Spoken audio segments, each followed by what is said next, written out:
Ladies and gentlemen, this is Sue the U, a crash course in fighting censorship, a three-part discussion. First up, when students confront discrimination. Please welcome from the Leadership Institute, Hayden Williams, and the host, editor-in-chief from Campus Reform and Fox News contributor, Lawrence Jones.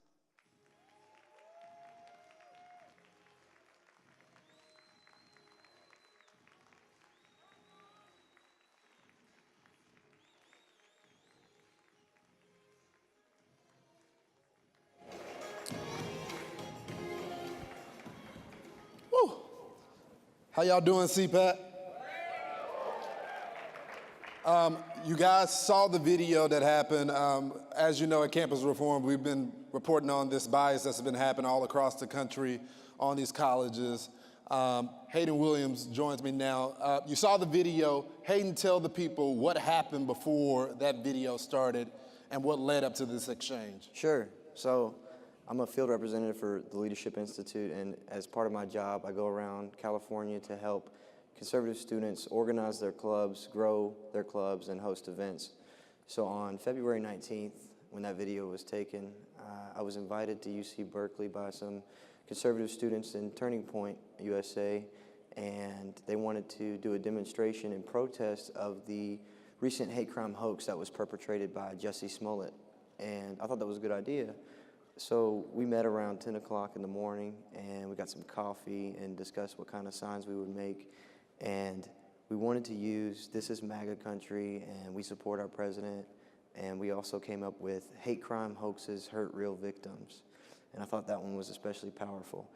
And it was, because it was the sign that that guy was pointing at when he said we were promoting violence and, going crazy. So it was a good day until the very end, at about 3:30, when that interaction occurred. So he clearly socks you in the face. Some of the people in the mainstream media said this was an allegation, although there were 3 videos that shows him clearly assaulting you. What was the reaction from the university and other people on the college campus? Yeah, it was really disappointing, because as I was getting attacked, there were some students at some adjacent tables with other groups that were taunting me and kind of encouraging this guy to continue to attack me. And so no one came to your defense? No, nobody rendered me any aid. There was a student we were talking to who kind of tried to calm things down, but nobody broke it up. And if it had to be somebody there to get attacked, I'm glad it was me instead of the students, because I don't have to live on campus. I don't have to go to class, that sort of thing. So, and they have to deal with that in the social life around it. So, yeah, it's a shame. And some people on social media after the fact, students and even faculty, were praising this guy as a hero and saying, they were glad this happened. So employees of the university were praising this guy after he committed assault? Yeah, unfortunately so. It's pretty egregious. So let's talk about the crime that was committed and how Berkeley responded to this. You filed a police report, right? Right. Have they arrested this guy? They have not yet. Some of you heard from my counsel, Harmeet Dillon. She's been so gracious as to take up this case for me, that there might be an arrest warrant out for his arrest. That's recent news. So.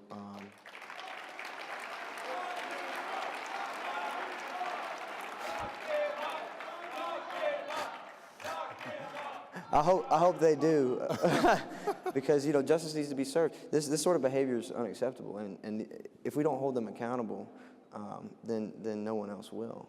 So we at Campus Reform have been in contact with the university police. Sources tell us that they gave him some time to turn himself in. They went to the DA. They still haven't had enough evidence to turn him in. What are you gonna do on your end, since it seemed like they're being slow to arrest this guy?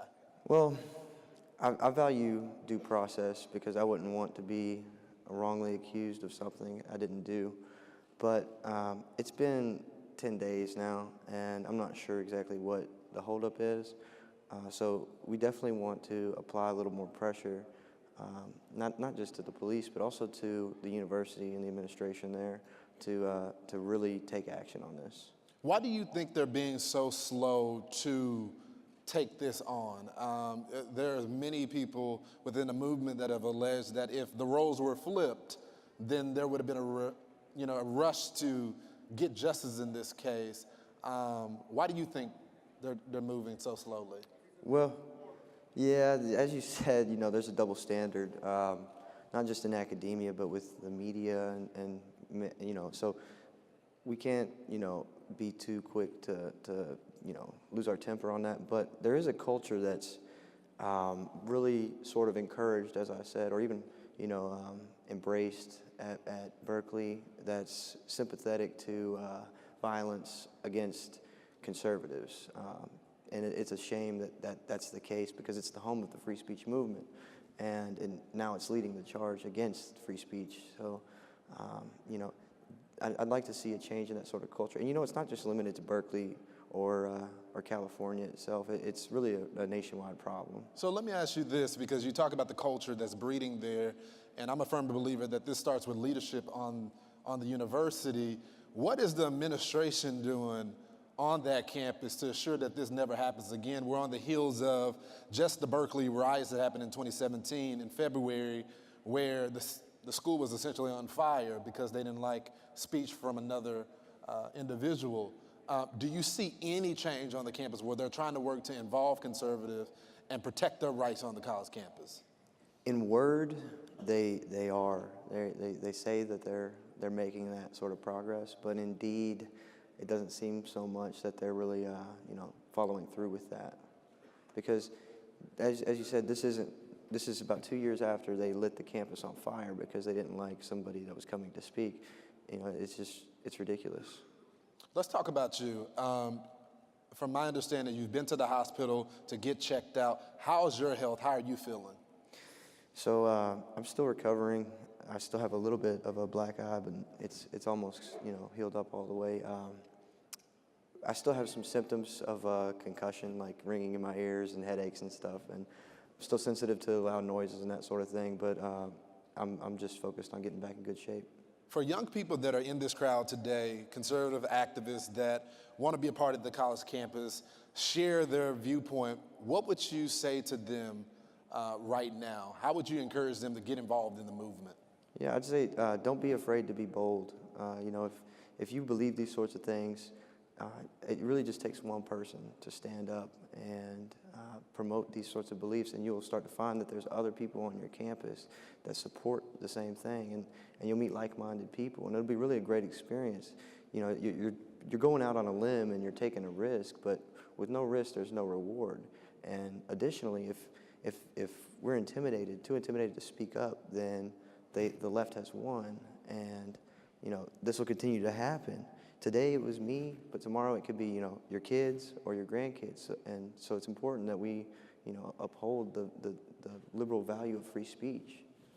Ladies and gentlemen, Hayden Williams, thank you so much.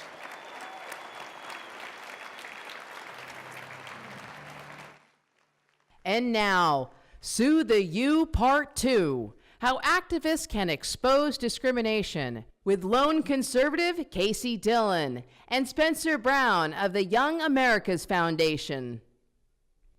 Thanks again, CPAC. Cassie Dillon right here, Spencer Brown. You guys have been on the forefront of what's happening on the college campus. I mean, that was, a lot of people in the mainstream media may say what happened to Hayden was an isolated event. What would you guys say, starting with you, Cassie? Well, I don't think it's an isolated event. As we saw at UC Berkeley, it seems to be the campus that's always in the news. There has been violence there before. But for me, when I first started activism, what we saw was the major issue was shouting down speakers, them being annoying. We didn't see the violence right away, but honestly, it's starting to happen more often. Well, in Berkeley especially, it's ridiculous the lengths that conservatives have to go to just to have their fundamental constitutional rights recognized. The Berkeley College Republicans, Young America's Foundation had to work with them, file a federal lawsuit just to get them the ability to bring in conservative speakers and get that equal treatment. So the fact that Berkeley is willing to go to those kind of lengths just speaks to their inability to recognize that conservatives have equal rights on their campus. Yeah, so we've talked about the violence that's happening on the college campus, but let's dive into the actual liberal bias that happens there.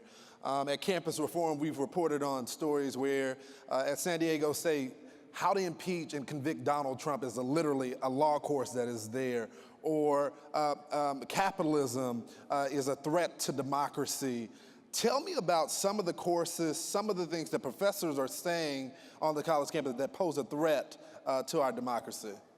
Well, Young America's Foundation actually just released our annual comedy and tragedy report that goes into these crazy courses. And you see that it's sort of sets the backdrop and provides context for all these crazy situations we see. We see that students are basically trained to react violently to a conservative because they're taught and coddled in a way that makes them just react as if a conservative mere presence on their campus is an existential threat to their person. So you have courses trying to make Marx relevant in the 21st century. You have ridiculous courses about queering God and queering religion. And then you just have ridiculous titles. Davidson College has a course on Latinx sexual dissidence and guerrilla translation. And this is what constitutes an education today. What is absurd. That? What is That's that? a great question. You know, you have to dig into these to really understand just how ridiculous this indoctrination over education system has become. Cassie, what can people do, though, to change this liberal bias on the college campus? I mean, you were a reporter for us at one time. Now you've moved off to better things at the Daily Wire. What can the young people do, and what can parents do to change this narrative? So for me, I went to a private women's college, and so I didn't have the resources that a lot of students have, especially at Berkeley, when you can sue your university when they do something crazy and try to suppress free speech. So on a private campus, you have to do a few things. You really have to get in touch with your alumni network, especially the conservatives, because these colleges don't want controversy. They don't want to lose the money. So you need to talk to the alumni, and you need to get into the media. All of you guys are journalists. Everyone who has a cell phone or a smartphone, you are a journalist. You need to take it out and record these things. I first got into this when I went to an event at UMass Amherst, and there was this protester behind me screaming, "Get your hate speech off of this campus." Mind you, it wasn't her campus. But she was screaming this, and all I did was take out my phone and record her. And she's become the face of that movement that shouts down speakers. So all of you guys are journalists, and you really need to take out your phone, and you need to send it to the media, because I honestly thought that was a normal thing. Yeah. I didn't think it was crazy. I was like, oh, I'm at an event, there's people on the stage, and the liberals are yelling. I didn't think it was strange, but it's not normal, and we need to document it. Spencer, there's a lot of people in the movement. She's right. There's a lot of people in the movement. I mean, I was warning conservatives for years that there is a battleground on the college campus. Socialism is seeking in. And when they laughed at Bernie, Bernie just came to Congress with 6 heroes to fight for that same movement, not just AOC, but Tlaib, Presley. And so the movement is gaining steam. Where is the conservative message on the college campus? Well, yeah, I mean, the cover of The Economist, I think it was 2 weeks ago, was the rise of millennial socialism. This is a clear and proven phenomenon that happens on college campuses, in part due to those courses, in part due to the just cycle of indoctrination that exists in higher education. But if you look at where the change is going to come from and where there's a source for optimism in this, I think it really is bold student activists who are willing to stand up on their campuses. I mean, obviously, the Berkeley College Republicans, they've been attacked a number of times in the press and everything else, just because they want to bring somebody like Ben Shapiro to campus. And so it's being willing to stand up and fight no matter what the cost may be, even potentially violent attack, which is absurd. But you have to be willing to stand up for your ideas. And if conservative students won't, there's obviously no other way that's going to come in there. And so that's why, you know, YAF backs these students up every day, filing these lawsuits, going to court, making sure that they have the same rights as their liberal peers. Cassie, where is the media on this? Because we've seen, you know, with the Trump administration, that there is this rise of everybody is now valuing the First Amendment when it comes to freedom of press. But when we have freedom of speech, where conservatives want to voice their opinions, it doesn't seem like it's getting a lot of coverage. What would you say to your other colleagues out there in the media? Well, I want to point out, it's not just the mainstream media. Yeah. There are college papers that have declined conservative students to write in them. And that's why I started Lone Conservative. That's why I have over 300 different contributors writing for me, because a lot of them can't write in their own campus papers. And so when it comes down to that level, where they're not liking their own peers, and then it goes all the way up to the mainstream media, where they're, what was it, he got punched in the face, and they're saying allegedly. Right. While when they're talking about the Covington boys definitely harassed somebody. Yeah. So I think we really just need to keep exposing them. And you need to really not believe what you read. You need to read it from many different sources, and you just have to keep calling them out. And hopefully one day they'll realize what they're doing and realize that people are not reading them anymore. Spencer? I think echoing something you said in response to the last question, you know, young people have so much power when they're at these schools, even high schools, but especially college campuses. And I don't think you guys are told how much power you have. But nobody knows better than you what it's like to be a conservative who's trying to stand up, trying to voice your ideas, trying to just basically exist and have a voice even in a classroom to share a conservative idea. So you're all absolutely journalists who can help shine a light on this, and that's what's actually going to turn the tide and make people realize how bad it has gotten on college campuses. Because without you guys, nobody else would know about it. And as you pointed out, without the lone conservatives of the world, nobody would be reporting on it. And we've seen you guys drive coverage in the mainstream where it kind of reaches a certain point that I've found when I work with the media is at a certain level, the mainstream media has to take notice of what's happening at Berkeley or wherever it may be. Cassie, the moms and dads, the grandparents out here, they're paying for this education. They're scared. We've scared them to death today. And they want to know what they can do differently to avoid a situation like this. When they're selecting schools, when they're paying for these college tuitions, what can they do differently to make sure that their kids don't leave their house as conservative and come back as full-blown socialists? Which happens quite a bit, Right. honestly. You have kids growing up in conservative families and they go to, like my school, Mount Holyoke, and come back with their hair chopped off and decide that they're no longer conservative. But for me, I didn't know what I was getting myself into, okay? I had no idea that college bias, liberal bias was a thing, because I'm one of the first people in my family to go to college. And so I just got there, and I was known as the Republican girl my first semester, because there was only 2 of us. And so I think when you're selecting schools, you really need to look at the student and see what they want. Do they want to be in a liberal environment, which makes them stronger in their beliefs, which it did for me? I knew how to debate better than any of the leftists on my campus, because they were never debating. They were all just agreeing with each other. Right. Or do you want to go to a school like Liberty or Pepperdine, or a school that has more diversity of thought? You really have to talk to your kids and really see what they want and what they can handle. Well, Spencer, even with some of our Christian and Catholic schools, we've been reporting that campus reform, even they are getting a little progressive and, removing statues, teaching more of a liberal point of view when it comes to Christianity. What can they do to hold them accountable? Do they contact the donors? Do they write letters? Do they show up to the school? Do they refuse to pay for the tuition? Yeah, so it's when you're facing a school that's being ridiculous like these are, you kind of have 2 options. You have the legal route, which I know will be addressed next, but you also have the PR route, which is obviously what Cassie and I favor because we're not lawyers and we're great at writing and making people get riled up about what's going on college campuses. But these Christian schools, just recently Grand Canyon University in Phoenix, Arizona banned Ben Shapiro, saying that his rhetoric and his approach was somehow violate their loving and happy environment on campus. And it being a private school, we couldn't have filed a lawsuit, but we brought that to the press, and what we saw is just massive backlash, because here's a school that claims to be this bastion of conservatism banning the #1 requested conservative speaker on the country. And so we saw that backlash get so bad that they had to reverse course. It took them a couple stumbles, but they finally came back around, signed the contract, and Ben will be appearing there on April 10th. But it's one of those situations it's one of those situations where you really do, again, just need to tell people what's going on, because nobody would assume that would happen at Grand Canyon University. And so without using the press to get attention around that, it's really important. And I think we've also seen, the idea of social justice, that sort of ideology, really creep into some of these more religious schools where they've kind of co-opted it and paired it with the gospel and said, Jesus' teachings are in line with socialism and social justice. And again, it's just exposing that so people realize what they're actually getting into. What are you guys doing in regards to these speaker fees that have to pay for security just because you're conservative? You don't see these security fees when Van Jones and Bernie and the rest of the bros are coming to speak on these campuses. But when a conservative speaker goes to these campuses, they have to come with former Navy SEALs just to protect them to get back home alive. What are you guys doing to fight that type of stuff? Yeah, usually it's just the size of the amount is shocking in itself, so you can just run a headline. For example, Berkeley tried to charge us $20,000 and then dropped it down to $15,000 for security fees after allowing people, prominent leftist senators, Supreme Court justices to speak without any fee. And so exposing that sort of the double standard and how those fees are applied is a great way that actually anybody can do that. If you go online and you look at what your school has levied as security fees or what they've charged students for venues in the past, you can usually pretty easily see that there's that double standard, and you can report on that. Like Cassie was talking about, you're all journalists at your own school, that you can look and see what this situation has been, and it's all original reporting that wouldn't be there without you guys stepping up. Cassie, on the college campuses, instead of improving diversity of thought, there's been a lot of funding that we've been reporting on campus reform going to these diversity initiatives. But there's also studies that show that a lot of these initiatives, after spending millions of dollars, they don't actually work.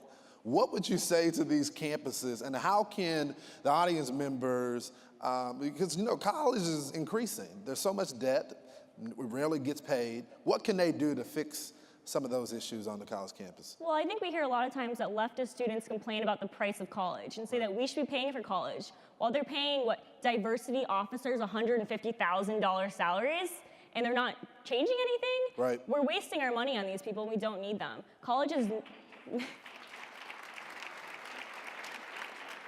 College is expensive, and we should bring down the price. So stop hiring useless people and making the bureaucracy even bigger in colleges, because these administrators, what are they actually doing? Nothing.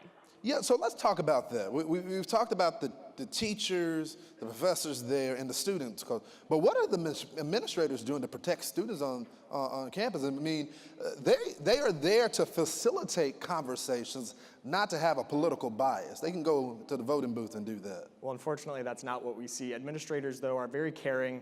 If you're a leftist, if you're somebody who falls into one of the left's matrices of oppression, if you've been oppressed by someone, they're very caring for them. They'll give you a safe space. They'll give you special therapists on campus. But if you're a conservative and you dare to raise your voice, you have no backing from the administration. And we see them just implement all these policies that subject students to these extreme security fees, to these restrictions. We see them use unwritten policies to subject conservatives to that kind of thing.